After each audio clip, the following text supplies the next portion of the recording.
Do you love D&D, but wish you got to do more when it comes to combat?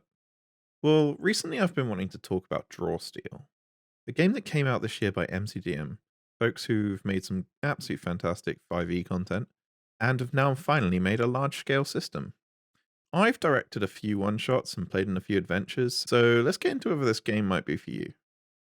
If you'd prefer a deeper dive into the specifics of how Draw Steel works, please instead check out Crispy's Academy, as they have much better videos than I could ever make explaining the game's rules. Link in the doobly doo. One of the biggest strengths of D&D is how adaptable the vibe is. Do you wish to be kids in school learning potions, or great powerful demigods lording over the skies? Pretty much anywhere a fantasy novel can take you, D&D 5e's got it covered. In Draw Steel, on the other hand, yeah, you're still a lowly group of nobodies who grow stronger over time and go to take on the world's problems, but the feels much more like a video game. Select one of these 6 abilities on level up. Then, next fight, use it to slice and dice your way through the hordes or the boss's health bar. The flavor of each ability is more laid out for you, leading to a feeling of, I'm using my whirlwind ability this turn, which does exactly this, rather than, I'm grabbing my axes and spinning around in the middle of all the enemies. Do you see the difference? Both lead to a similar outcome, but one puts the responsibility on the GM to decide what needs to be rolled, what tests need to be made, and the other has strict limitations, choosing the best move available to you for each scenario. I hear that 4th edition's similar to Draw Steel in this sense, but having never played it, I can't confirm that. When getting into combat on Draw Steel, it feels like playing a video game like Into the Breach, a game I'm sure not many of you have probably played, but being able to strategize out a turn where everything you do cannot fail, with multiple synergistic moves. Like a single turn can be using a main action to create a damaging zone of music, and then pushing all enemies into it using your power chord bonus action, just so you can run away and then at the end of turn heal those around you. And that's just an average level 2 Troubadour turn. You are much more limited in move selection, but each move interacts with enemies and the environment way more impactfully. It reminds me of how Baldur's Gate 3 gave players the shove bonus action and weapon special attacks. But if I had to pick the biggest difference, the one you really feel, it's got to be the no missing. Enemies will hit you every single turn guaranteed, and you will hit them back. That's what enables you to strategize and not just gamble with your attacks.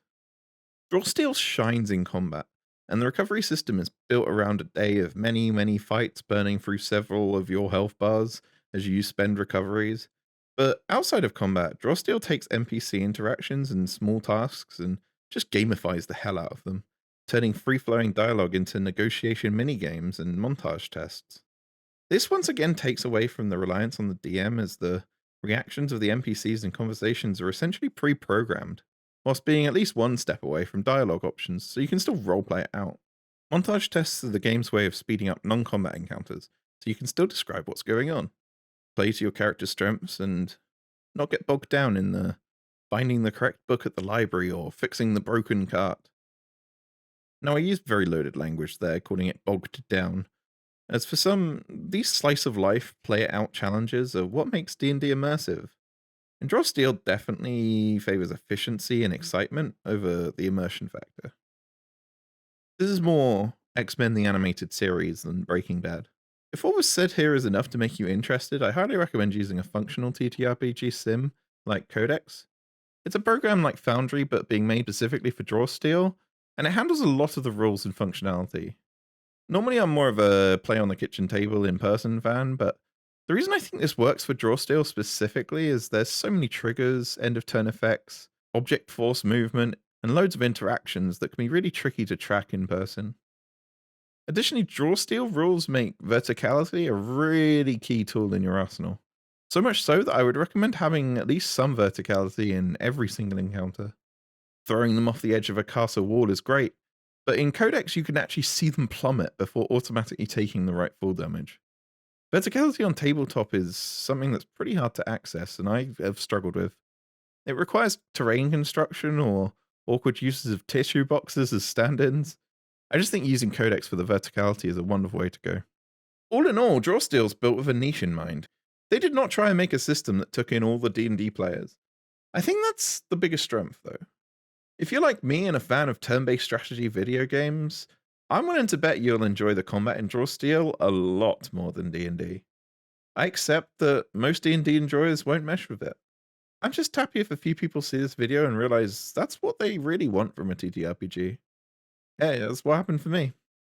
And finally, please leave a comment below if you have had any experience with Draw Steel or if you believe there's a TTRPG I might be missing out on. And as always, I'll catch you next time.